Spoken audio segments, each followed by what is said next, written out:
video segment, we're going to replace the wire harness in our 63 Ford Fairlane. Now, anytime when I'm doing a restoration, I believe in replacing that wire harness because that is going to determine how well your vehicle operates.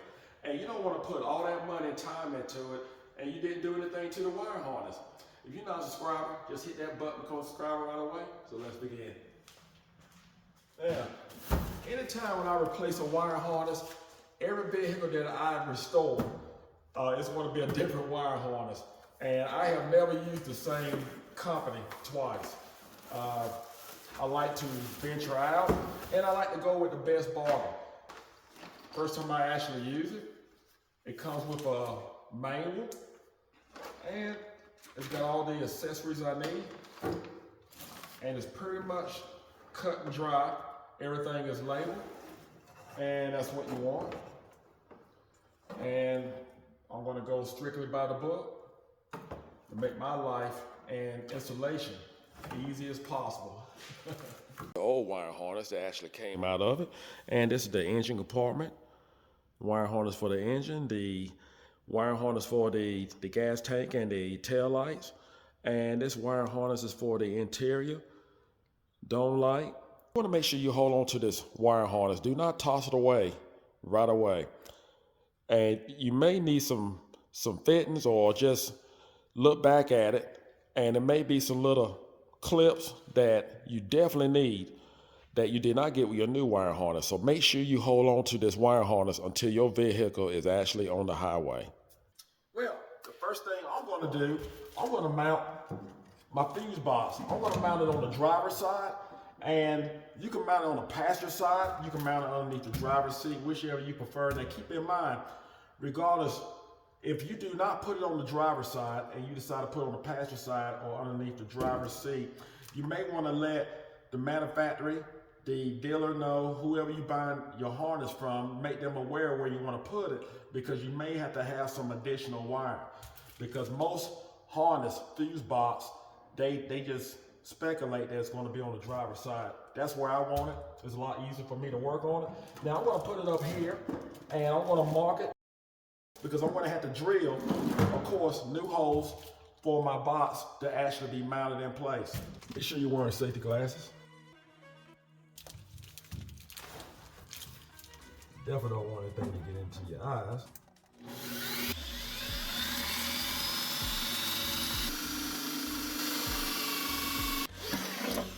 So what I'm going to do, I have all the holes drilled, and I'm just going to put the fuse box right up here for the time being. Not going to mount it up permanently, because what I'm going to do, I need to put heat insulation all around here, and I still have some work to actually do, but I'm just going to just want to make sure this is pre-fitted, and I'm going to go ahead and run the wires. And the fuse box is mounted temporarily. Then we're going to start with the wire harness. Now this harness actually has grooves. So I'm going to start with this motor groove here. And what I'm going to do, I'm going to use this hole right here and actually put the harness through that hole there. And what I'm going to do is get a cover to actually go around it to keep from cutting the harness. So it can be insulated, and actually you want the hole to actually be closed up as much as possible once the harness goes through. It don't hurt to have an insulation kit around the shop. Let's see here. I believe that'll work.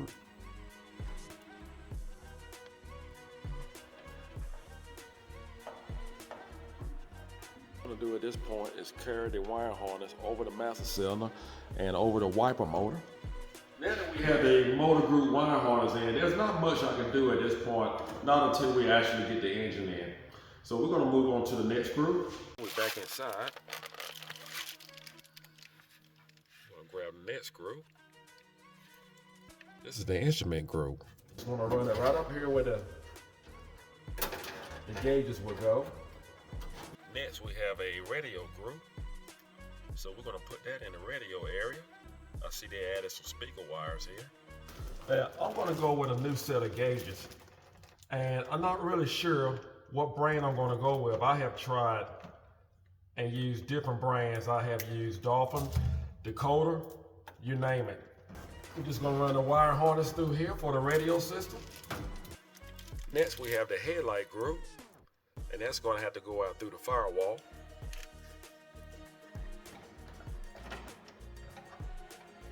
So what I'm gonna do, I'm gonna run this wire harness over to the left side of the vehicle because I'm gonna have enough wire harness going across for the engine. And we're gonna use this hole here. We're gonna run the harness through here. Now with the wire harness, of course we're gonna look in the book, but everything is gonna be pretty much self-explanatory. The left side, the wire is gonna be shorter than the right side. So what I'm gonna do for the time being, all the short wires, you have your running light, headlight, low beam, high beam, and I'm just gonna leave all the short wires on this side and take the long wires and just run them across, and we'll sort them out later. We had the horn wire here, so we're just gonna take it, and I'm just gonna take a tie strap for the time being and just tie it up. Now another thing we can do, we have a hole here on the right side, so we can actually take the right side headlight, the wire harness, and we can actually run it across with the engine wire harness and bring it all the way around, and to bring it out this hole here to supply the right headlight. Now we're back in the car, and let's see what we have here. We have another headlight group. Now this is going to be for the headlight switch. So this is going to be inside the vehicle. Now I want to apologize for all this overspray, because when I painted the car, I actually, you will get overspray. I just need to buff all that out. And I wish I would have I wasn't into YouTube when I painted this car. I wish I was. I definitely would have made a video on that. Now we're going to bring the harness out through the control.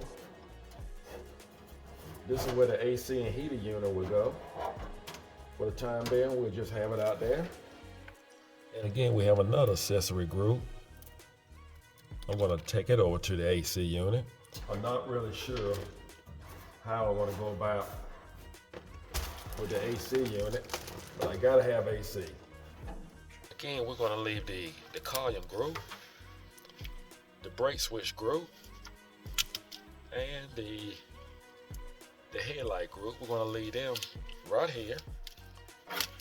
We don't need to move them at this point. And then we have the tail group, and we're gonna run the tail group all the way to the back. I like to take some tape and the wires that are actually shorter, you don't want to lose those in your tunnel. So I just like to tape them, and the speaker wires here. And just like to make sure they stay with the group. And just take the wire.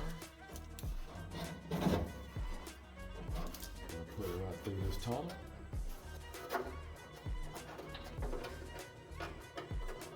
Pull it right straight down.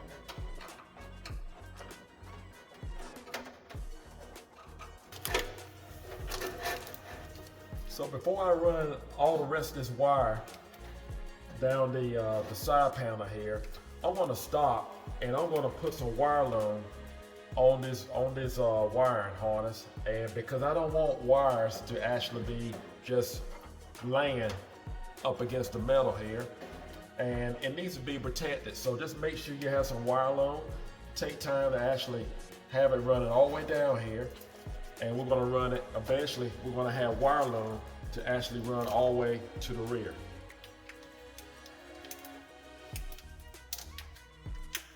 Now we have our tail light harness all the way to the rear. I cut the connector off for the fuel sending unit off of the old wire harness. I'm going to use a heat shrink bulb connector.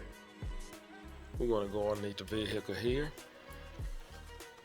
And as you can see, I definitely have more wire than I need. All right, we're going to use our old garment here. We're going to use a heat gun. I recommend to use a heat gun Try not to use a lighter. Then we're gonna use some wire loom.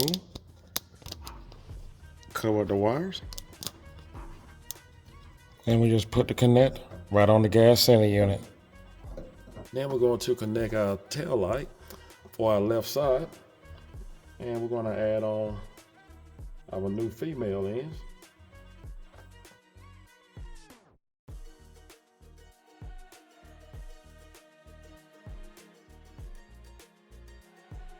Going to connect our dome light.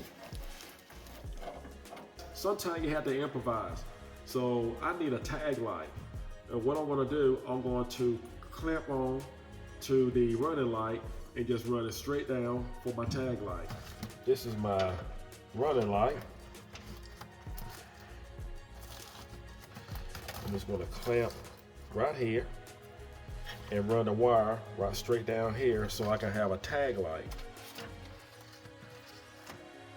You just want to run it straight down here.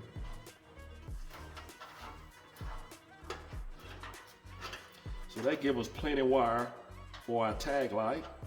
We just want to leave that there. Guys, I have to tell you, this is the time to make that vehicle any kind of way you want.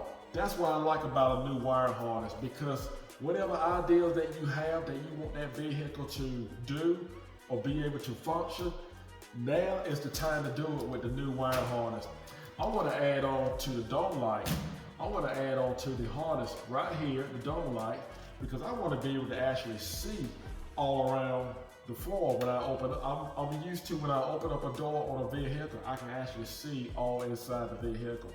Ford did not do that back in 1963, but I'm going to have this vehicle that way. What I'm going to do is tack onto the wire harness, the dome light wire right here, and just put a dome light over here on the driver's side and put one on the passenger side. Well, that's pretty much all the time we have right now, and chances are there's going to be a part 2 and maybe a part 3. So this is not a rush job. This is something that it will go on smoothly. You just take your time, and it's definitely rewarding. So I hope this video was helpful. Stay tuned for part 2, and we will continue where I left off. Take care, and God bless.